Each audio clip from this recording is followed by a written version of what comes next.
Hi, beautiful people. We are going to be taking a look at this to understand the interface of Scratch and how we're going to be using it for our teaching.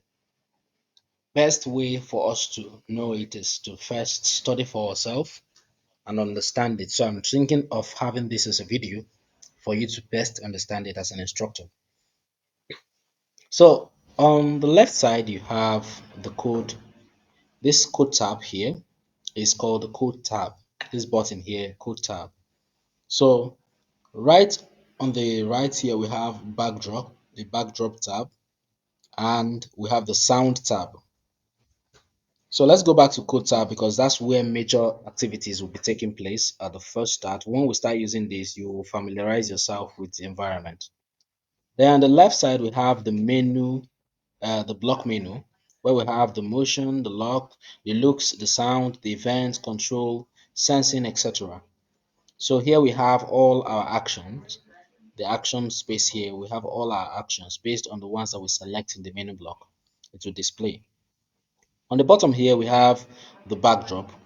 So the backdrop here is, rather the backpack here is where we're going to be having a lot of use for during our training. So in this white space that you're seeing here in the middle is called the code area. Whereas the green button is the go button, the red button is the stop. You know what that means?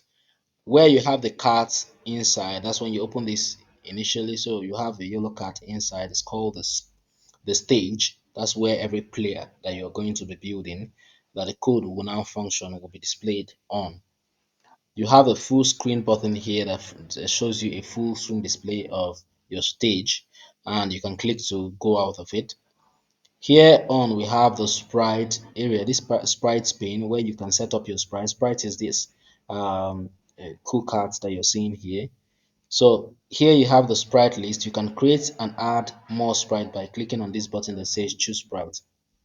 So you can upload, you can click on surprise and so on and so forth.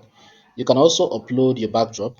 So we're going to be doing all these: upload, surprise, and choose. You can paint, you can select from many backdrop that are available here on this application.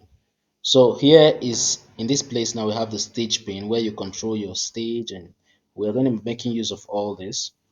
In this button area, you see the zoom button, zoom in, and the zoom out button. So if we add a code to our code area, for example, let's just add a 2, then we can click on zoom to zoom in and zoom out a bit. Then you can click on the other one to have the actual screen display for your code. So this is the interface and how everything works. So by the time we start using it, you warm up to it a little bit better. So thank you guys for sticking out to the very end. Later.